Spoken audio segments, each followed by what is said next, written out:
tambahan 12,3 T yang masuk ke belanja negara, belanja KL itu sebenarnya untuk apa sih Pak? Untuk sektor kementerian apa saja? Kemudian yang kedua tadi kan disampaikan anggaran yang belum terserap sampai Oktober kan akan direalokasi ya.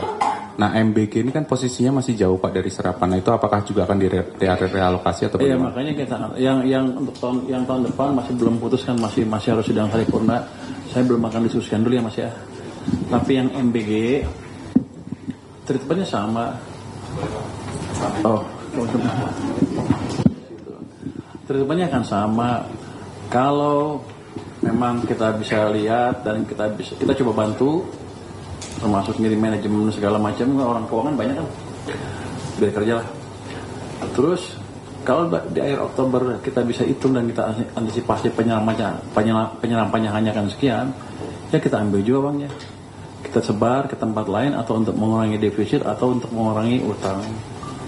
Jadi pada dasarnya nggak ada uang nganggur di departemen di kementerian yang di earmark sampai akhir tahun.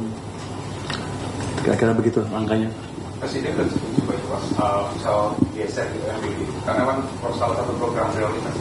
Kalau uang yang bisa diserap, dia setuju juga nggak bisa diserap. Yang ngerubah apa kan? Nggak, dia bilang sih oke, boleh dia bagus. Justru kita membantu MBG biar diserap lebih cepat. Tapi kalau saya nggak ada sanksi, ya mereka santai-santai aja lah. Ini stick and carrot. Kalau bisa jalan lebih cepat, ditambah lagi uangnya, paling bagus. Tapi hitungan kita nggak mungkin kelihatannya. Makanya kita mau lihat dan kita perbaiki, kita bantu kalau bisa. Oke, lagi? Oke, next. Sebelah kanan lagi. Mbak yang jilbab dulu ya sebentar ya. Yang kanan. Terus biasanya gue di forecam gue santai, Jo. Ini levelnya Pak Menteri soalnya. Silakan Mbak, langsung aja Mbak.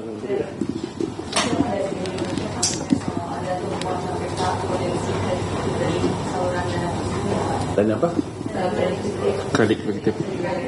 Oh, potensi prediktif dari 200 triliun yang menyerap gitu Pak. Yang 200 kemarin? Iya, 200 kemarin. Antisipasinya. Potensi pasti ada, tergantung banknya. Cuman gini, Anda belum ngerti cara bekerjanya itu ya. Itu cuman saya punya rekening di bank. Seperti saya punya rekening di dua bank, bank A, bank B. Bank A 1000 triliun misalnya, bank B ada 0. Yang di sini tapi yang lain nggak bisa akses, semua lain nggak bisa, perbankan nggak bisa akses. Yang di sini bisa. Yang saya lakukan cuma pindahin uang dari sini ke sini, udah. Rekening dari BI ke bank, udah. Nggak ada alokasi ke tempat khusus, nggak ada. Jadi nanti itu kalau dia mau pakai bisnis to bisnis. Jadi gini, perbankan begitu tiba-tiba punya uang kan pusing kan. Biasanya tadi ceritakan, dia pasti nyalurin. Tapi dia nyalurnya pakai kemampuan ekspertis dia sendiri. Kita nggak ikut campur. Kalau dia kredit fiktif ya, kalau ketahuan ditangkap dipecat. Tapi saya nggak tahu.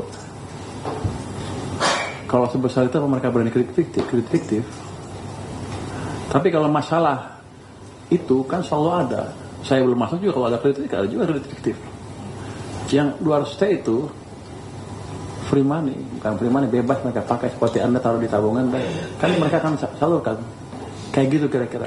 Nggak ngikat, nggak apa-apa. Ini saya seperti menjalankan kuasai monetary policy. Jadi monetary policy semua, bukan semua sebenarnya harusnya nggak boleh, tapi kita jalankan seperti itu. Bukan harusnya nggak boleh. Yang kemarin salah, harusnya begini malah. Kita koreksi kebijakan kita, jangan sampai uang terlambat kita belanja mengganggu sistem perekonomian. Dan sudah pernah terjadi berkali-kali. Kita koreksi itu aja. Kalau orang maling kan di mana-mana maling aja selalu ada, nggak ada hubungannya sama saya itu. Ya. Oke. Nanti kan ini saya baru tahu juga, saya pengawas dan antara ya, dengan pengawas tentara. Saya mau datangin banknya. Apa? Apa? BPR kan? Oh, itu kan nggak ada hubungan sama saya nggak masuknya BPR. Mana sih? Saya masukinnya kan bank-bank 45 itu. Kalau di BPR, memang problemnya selalu manajemennya mencuri. Kalau bangkrut itu bukan karena ekonomi jelek, mereka manajemennya mencuri segala macam itu. Saya kan dari di LPS sebelumnya, dari sekian puluh bank yang jatuh ya itu. Tapi yang saya kejar adalah waktu di LPS ya, saya akan kejar sampai bupati, sampai pemdanya untuk masuk penjara kalau bisa. Jadi mereka nggak bisa lari lagi. Itu. Kalau ada hubungannya ke sana. Silakan Mbak. Kenapa Pak, saya Zahwa dari CNBC. Ya, saya mau tanya terkait ini Pak. Anak buahnya Pak Syed ini. Ya, betul. Lu nanya macam-macam, gue bilang bos lu. Aman Pak, Zahwa baik kok Pak, baik hati banget Pak. Ya, Baik berarti dan berdiri tinggi. Betul. ya terkait Perpres 79 yang terkait kenaikan gaji ASN dan pejabat itu nanti akan mulai kapan ya Pak? Saya belum tahu itu Mbak, jadi saya nggak bisa jawab. Nanti saya pelajari dulu ya. Disimpan ya Zahwa ya. Berarti saya naik gajinya kalau gitu. Oke. Boleh juga nih, siapa yang nih? Ya, disimpan dulu ya Mas Zahwa. Yang lain? Pertanyaan lain nggak? Ada pertanyaan lain nggak? Pertanyaan lain ada nggak? Kalau nggak Bapak Menteri harus sudah ditunggu. Satu lagi Pak, kiri Pak. Jangan nih. Kok di sana di sini loh? Mana Pak? Ada kembaran Pak saya Pak di sana. Stefani yang di istana. Enggak saya Pak, saya juga Pak. Stefano Pak dari Reuters. Di sini ya. Wah, ini tanyanya galak pertanyaan nih. Enggak Pak, ringan kok Pak yang ini Pak. Pak, menurut Bapak perlu ada tax amnesty lagi nggak Pak? Karena memang di prolegnas juga sempat udah ada dimasuk di prolegnas, dibuka peluang. Karena Pak Prabowo kan juga sempat bicara bahwa ada shadow ekonomi yang perlu di capture masuk ke sistem ekonomi gitu. Jadi mau ada pandangan Bapak dan juga kalau diterapkan lagi impactnya ke trust taxpayers gimana nih Pak kalau ada amnesty lagi? Terima kasih. Pandangan saya begini, kalau amnesti berkali-kali, gimana jadi kredibilitas amnesti? Itu memberikan sinyal ke para pembayar pajak bahwa boleh melanggar, nanti ke depan ada amnesti lagi, kira-kira begitu.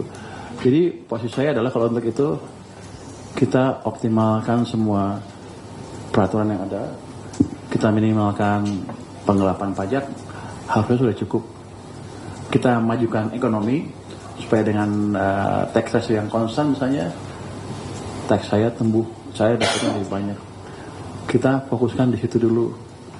Kalau tax amnesty setiap berapa tahun ya udah, nanti semuanya ngelupin duit, 3 tahun lagi buat tax amnesty, kira-kira begitu. Jadi message-nya kurang bagus untuk saya sebagai ekonom ya. Sebagai menteri boleh? Ya sebagai menteri lah. Kita lihat seperti apa ke depannya. Tapi rasanya message yang kita hindari adalah gitu, setiap berapa tahun kita ngeluarin tax amnesty.